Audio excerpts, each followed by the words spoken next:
हाँ जी, करिए। जय श्री राम जी।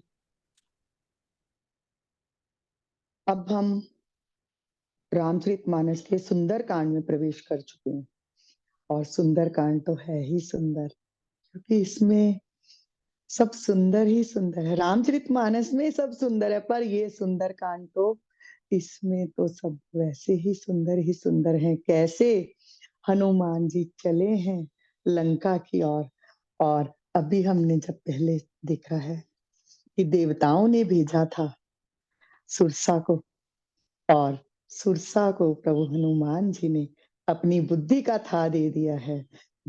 जैसा भी उसने जितना मुख फैलाया है, उसने आकर पहले ही प्रार्थना कर दिया हनुमान जी से कि मुझे देवताओं ने भेजा है, तुम्हें मेरा आहार बताया है मुझे, और मैं तुम्हें खाने के लिए आई हूँ। और हनुमान जी ने समझ गए हैं कि देवता लोग मेरी बुद्धि की था पाना चाहते हैं, और उससे बुद्धि अपनी दिखा दी है। जितना वो मुंह फैला रही, उससे बढ़कर अपना 2 गुना शरीर फैला रहे हैं हनुमान जी। और जैसे ही उसने अपना मुख फैलाया है और छोटे से रूप धारण करके उसके मुख में प्रवेश करके बाहर आ गए, और जब उससे विदा मांगी है सिर निवाकर, तो उसने कहा है कि मैंने तुम्हारे बल बुद्धि का भेद पा लिया है, जिसके लिए मुझे देवताओं ने भेजा था, और तुम बल बुद्धि के भंडार हो और प्रभु राम जी का सब कार्य करोगे। ये आशीर्वाद देकर वह चली गई, और हनुमान जी चल दिए आगे की ओर। जय श्री राम जी। पढ़िए आगे आशु जी, दूसरे दोहे। जी। राम काज सब करिहु, तुम बल बुद्धि निधान। आशीष दे गई सो, हर्ष चले हनुमान सियावर राम। जय जय राम, मेरे प्रभु राम जय जय राम। निश्चर एक सिंधु महरही, करि माया नभ के खग गहई। जीव जंतु जे गगन उड़ाही, जल बिलो की तिनके परिछाही। कहीं चाह सक सो न उड़ाई, एहि विधि सदा गगन चर खाई। सोई छल हनुमान कह कीन्हा, तासु कपट कपि तुरत ही चीन्हा। ताहि मारी मारुत सुत बीरा, बारिधि पार गयो मति धीरा। तहाँ जाई देखी बन शोभा, गुंजत चंचरीक मधुलोभा। नाना तरु फल फूल सुहाए, खग मृग बृंद देखी मन भाई। सैल विशाल देखी एक आगे, तापर धाई चढ़े भय त्यागे। उमानक छुक पिके अधिकाई, प्रभु प्रताप जो काल ही खाई। गिरि पर चढ़ी लंका ते ही देखी, कहीं न जाई अति दुर्ग विशेषी।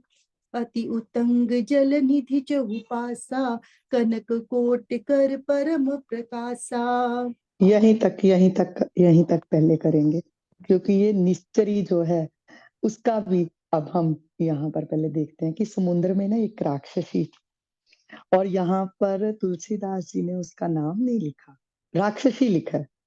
सुरसा का लिखा है कि सुरसा आई थी, और यहाँ पर लिखा है निश्चरी। एक समुद्र में एक राक्षसी रहती थी, और उसका नाम जो है वाल्मीकि जी ने मानस पीयूष में मैंने पढ़ा था, उसका नाम सिंहिका था। वो हिरण्य कश्यप की कन्या थी और विप्रचिति दैत्य की पत्नी थी। इच्छा अनुसार वो रूप धारण कर सकती थी, और छाया ग्रहणी थी। छाया ग्रहणी किसी की छाया से ही उसको पकड़ लेती थी। परछाई होती है ना, किसकी परछाई को देखकर परछाई को पकड़ लेती थी, तो वो उसको पकड़ा जाता था। और ये जो है ना, नमुची और राहु, राहु हम जानते हैं ना, जो ग्रहण लगता है सूर्य को और चंद्र को, ग्रहण लगता है राहु केतु का, तो ये उनकी भी माता थी। राहु और नमुची नाम के 13 दैत्यों की ये जो है माता थी। और इनमें से राहु का तो सबको पता ही है कि राहु तो भयंकर है। वो भी तो छाया ही लगाता है, ग्रहण ही लगाता है सूर्य और चंद्र का।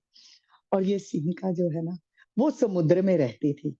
समुद्र में रहती थी, और जो भी आकाश से उड़ता था ना, उनकी परछाई देखकर जल में ही उनको पकड़ लेती।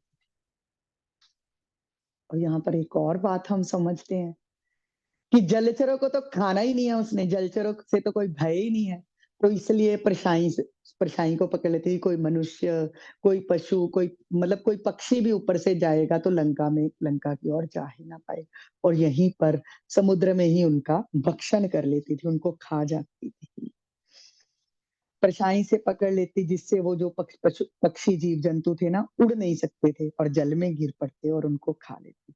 और उसने हनुमान जी को जब पहले सुग्रीव वहाँ से सब लोग चले हैं, तो सुग्रीव जी ने बताया था ना कि रास्ते में जाओगे तो वहाँ पर समुद्र में एक सिंहिका भी मिलती है, वो परछाई पकड़ लेती है। तो जब उस हनुमान जी उड़ रहे हैं तो देखा कि ये तो मेरी गति यहाँ पर मंद हो गई, किसी ने पकड़ लिया।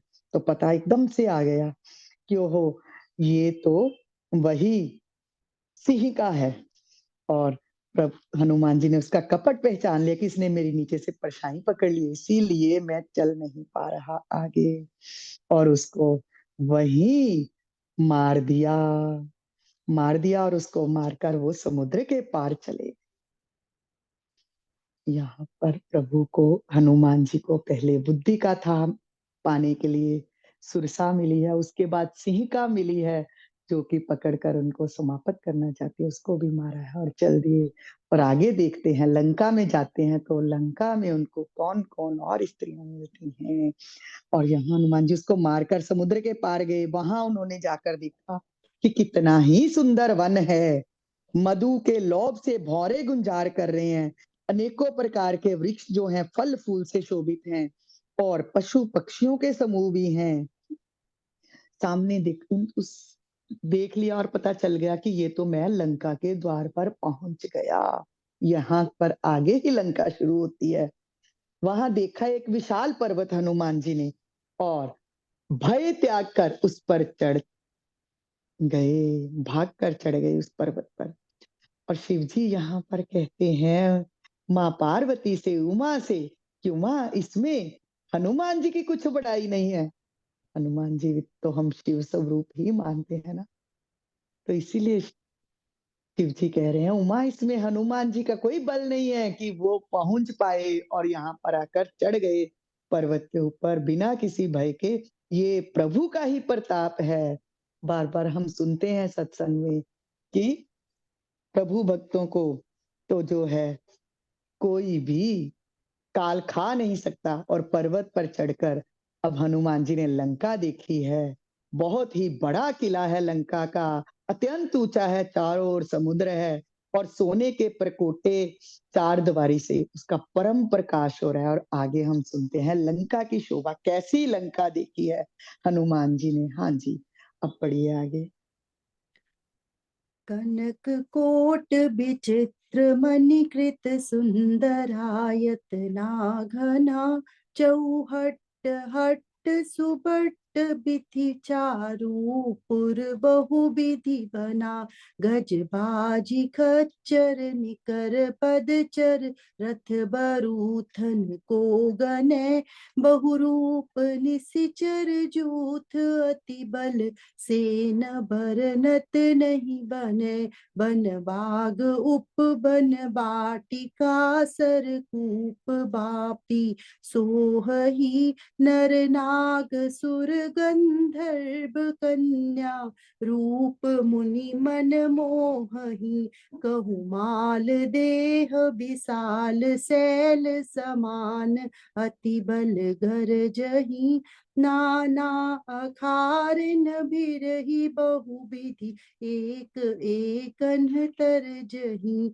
करी जतन भट कोटिन बिकट तन नगर चहु दिसि रक्षही कहु महिष मानुष धेनु खर अज खल निसाचर बच्छही एहि लागी तुलसीदास इनकी कथा कछु एक है कही रघुबीर सर तीरथ शरीरनि त्यागी गति पे हनि सही पुर रखवारे देखी बहु कपि मन कीन्ह विचार अति लघु रूप धरो निसी नगर करो पैसार सियावर राम जय जय राम मेरे प्रभु राम जय जय राम।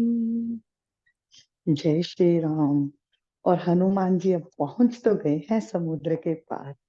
और याद है कि प्रभु ने कहा था कि सीता का पता तो लेकर आना ही है, और साथ में अब आए हैं तो संपूर्णता देख कर जाएंगे लंका को, कहाँ कहाँ पर क्या कुछ लगा है, और शत्रु के बल की और बुद्धि की था भी लेकर जाएंगे, क्योंकि हनुमंत आए हैं, पधारे हैं। और चढ़कर जब ऊपर देखा है ना, तो देख रहे हैं कि ये तो किला जो है लंका का बहुत ही ऊंचा है। चारों ओर ही उसके समुद्र हैं, सोने के परकोटे बने हुए हैं। तो इन सोने के परकोटे जो हैं, चार द्वारी का परम प्रकाश हो रहा है। विचित्र मणियों से जड़ा हुआ है सोने के परकोटे, और उनके अंदर बहुत से सुंदर सुंदर घर हैं। चौराहे, बाजार, सुंदर मार्ग और गलियां हैं, सुंदर नगर हैं, और बहुत प्रकार से सजे हुए हैं। हाथी, घोड़े, खच्चरों के समूह, पैदल रथों के समूह को कौन गिन सकता है। अनेक रूपों के राक्षसों के दल हैं। उनकी अत्यंत बलवती सेना है, जिसका वर्णन नहीं किया जा सकता। वन, बाग, उपवन, बगीचे, फुलवाड़ी, तालाब, कुएं और बावलियां भी वहां पर अंदर ही किले में बहुत बनी हुई हैं। मनुष्य, नाग, देवताओं और गंधर्वों की कन्याएं भी वहां पर हैं, जो कि मुनियों के भी मनों को मोह लेती हैं। कहीं पर्वत के समान विशाल शरीर वाले बड़े ही बलवान पहलवान गरज रहे हैं। वह अनेकों अखाड़ों में बहुत प्रकार से भिड़ते और एक दूसरे को ललकारते हैं। हनुमान जी ऊपर पर्वत पर चढ़े हैं, वहां से सब दिख रहा है लंका के अंदर जो हो रहा है। अभी तो समुद्र के किनारे पर्वत पर चढ़कर उस लंका नगरी की शोभा देख रहे हैं, और सोच रहे हैं मैं कहाँ से कैसे प्रवेश करूं, और अंदर जाकर सब पता करके आऊं, और यहाँ से उसकी शोभा देख रहे हैं। और उसकी उसी शोभा का तुलसीदास जी यहाँ वर्णन कर रहे हैं। भयंकर शरीर वाले करोड़ों योद्धा जो हैं, नगर की चारों दिशाओं से रखवाली कर रहे हैं। कहीं दुष्ट राक्षस भैंसों, मनुष्यों, गायों, गधों और बकरों को खा रहे हैं। और तुलसीदास जी ने इनकी कथा इसलिए कही है, तुलसीदास जी ने ये साथ में बता दिया है कि इनका वर्णन मैं क्यों कर रहा हूँ। कि हम जैसे लोग कह देते हैं ना कि लंका का वर्णन हमने क्यों सुनना है, तो तुलसीदास जी कह रहे हैं क्यों इनकी कथा बता रहा हूं, क्योंकि ये श्री रामचंद्र जी के बाण रूपी तीर्थ में शरीर को त्याग कर परम गति पाएंगे, इसलिए मैं इनके बारे में तुम्हें बता रहा हूं। अब नगर के जब देखे हैं रखवाले हनुमान जी ने, तो मन में विचार किया कि अभी क्यों जाऊं, अभी जाकर पहले से ही युद्ध का बिगल क्यों बजाऊं। तो छोटा सा रूप धर के रात को ही लंका में प्रवेश करूंगा, किसी को पता भी ना चले, और मैं जाकर पहले तो माता सीता का पता लेकर आऊंगा। बुद्धि के धनी हैं हनुमान जी, तो विचार कर ही सब कार्य कर रहे हैं। आगे चलते हैं, कब कैसे प्रवेश किया और कौन मिला उनको भाग्य। हाँ जी, बढ़िया। मस्तक समान रूप कपिधरी, लंक ही चले सुमिर नर हरि। नाम लंकिनी एक निश्चरी, सो कह चले सी मोहि निंदरी। जान ही नहीं मरम सठ मोरा, मोर आहार जहां लगी चोरा। मुठिका एक महाकपि हनी, रुधिर बमत धरनी धन मनी। पुनि संभारी उठी सोलंका, जोरी पानी कर बिनय सशंका। जब रावण ही ब्रह्म बर दीन्हा, चलत बिरंचि कहा मुहि चीन्हा। बिकल होसि तै कपि के मारे, तब जान सुनि सिचर संघारे। तात मोर अति पुण्य बहुता, देखो नयन राम कर दूता। तात स्वर्ग अपवर्ग सुख, धैर्य तुलाइक अंग। तूल न ताहि सकल मिली, जो सुख लव सतसंग सियावर राम जय जय राम। मेरे प्रभु राम जय जय राम। हनुमान जी ने अब रात्रि का समय आ गया, तो छोटा सा बिल्कुल छोटा मच्छर के समान, मशक के समान रूप धारण कर लिया, और भगवान श्री रामचंद्र जी का स्मरण करके लंका की ओर चल दिए। अब लंका की ओर चले जो अंदर जाने लगे हैं, तो लंकनी नाम की एक राक्षसी रहती थी। वो पूरी लंका का ध्यान रखती ही थी कि कोई अंदर प्रवेश ना कर जाए। तो उसने देखा और कहती है, अरे मुझसे बिना पूछे कहाँ चला जा रहा है? मूर्ख, तू मुझे नहीं जानता। जितने चोर हैं, चोर अर्थात जो भी चोरी से इसके अंदर आना चाहते हैं, लंका के अंदर बिना किसी आज्ञा के जो प्रवेश करना चाहते हैं लंका में, वे सब मेरे ही आहार हैं। जब इतनी बात कही है लंकनी ने, तो हनुमान जी ने क्या किया है, एक जोर से उसे घूंसा मारा है, जिससे वह खून की उल्टी करती हुई पृथ्वी पर लुढ़क पड़ी है।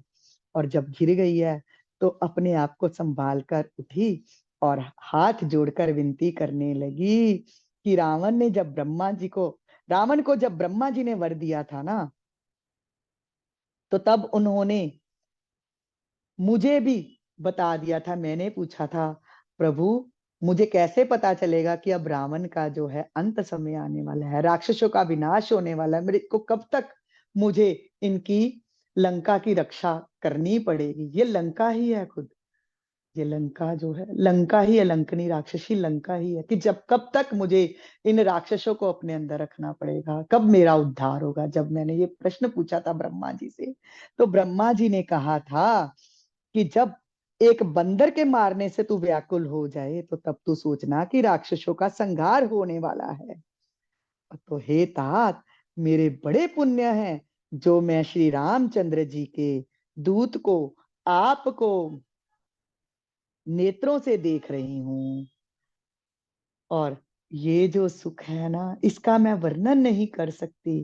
प्रभु राम के दर्शन तो नहीं कर पाई, पर उनके दूत के दर्शन करके भी मुझे इतना सुख प्राप्त हो रहा है। जय श्री राम, जय श्री राम, जय श्री राम। हाँ जी, पढ़िए आगे। प्रभ सिनगर कीजे सब काजा, हृदय राखी कौशलपुर राजा। गरल सुधारि पुकारहि मिताई, गोपद सिंधु अनल सितलाई। गरुड़ सुमेर रेणु समताही, राम कृपा करि चितवा जाही।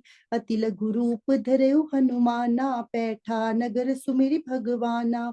मंदिर मंदिर प्रति करि शोधा, देखे जह तह अगणित जोधा। गयउ दसानन मंदिर माही, अति विचित्र कही जात सुनाही। शयन किए देखा कपितेहि, मंदिर महु न दिखी बैदेही। भवन एक पुनि दीख सुहावा, हरि मंदिर तह भिन्न बनावा। रामायुध अंकित गृह, शोभा बरनी न जाई। नव तुलसी का वृंद तह, देखी हर्ष कपिराई। सियावर राम जय जय राम, लंका निश्चर निकर निवासा। यहाँ कहाँ सज्जन कर बासा, मन महु तर्क करे पिलागा।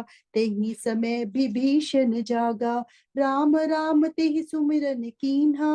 हृदय हर्ष कपि सज्जन चीन्हा, एहि सन हठि करि हूँ पहिचानी। साधु ते होई न कारज हानि, विप्र रूप धरि बचन सुनाए। सुनत विभीषण उठित हैं आए, करि प्रणाम पूछी कुशलाई। विप्र कहो निज कथा बुझाई, कि तुम हरिदासन मह कोई। मोरे हृदय प्रीति अति होई, कि तुम राम दीन अनुरागी। आए हो मोहि करन बड़ भागी, तब हनुमंत कहीं सब राम कथा निज नाम। सुनत जुगल तन पुलक मन, मगन सुमिरि गुण ग्राम। सियावर राम जय जय राम। जय श्री राम जी।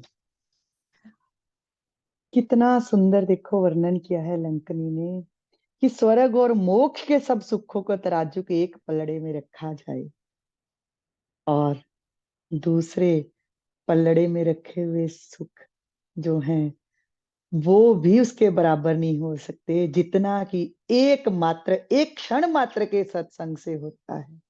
क्यों? अब सत्संगी से आप जुड़ते हो तो कहीं ना कहीं प्रभु का नाम श्रवण करते हो, और प्रभु मिलन का सुख महसूस होता है किसी सत्संगी से मिलने से ही। और आपके कोई ना कोई पूर्व जन्म के जो संस्कार हैं वो जागृत हो उठते हैं अगर आप किसी सत्संगी से मिलते हो। जैसे जैसी संगत होगी वैसी रंगत कहीं ना कहीं आ ही जाती है। और अब कहती है लंकनी, अयोध्यापुरी के राजा श्री रघुनाथ जी को हृदय में रखकर प्रवेश कीजिए इस नगर में और सब कार्य कीजिए जिन कार्यों के लिए आप आए हैं। क्यों इनको हृदय में रखकर, हृदय में रखने के लिए क्यों बोला है भगवान को? ये हमारे लिए है कि भगवान को हृदय में रखकर इस जो संसार रूपी लंका में विचरण करते रहो। आप सब जो हैं संसार रूपी लंका में विचरण करना है ना, तो प्रभु राम को अपने हृदय में विराजमान करके करिए। जब ऐसा करोगे तो क्या हो जाएगा?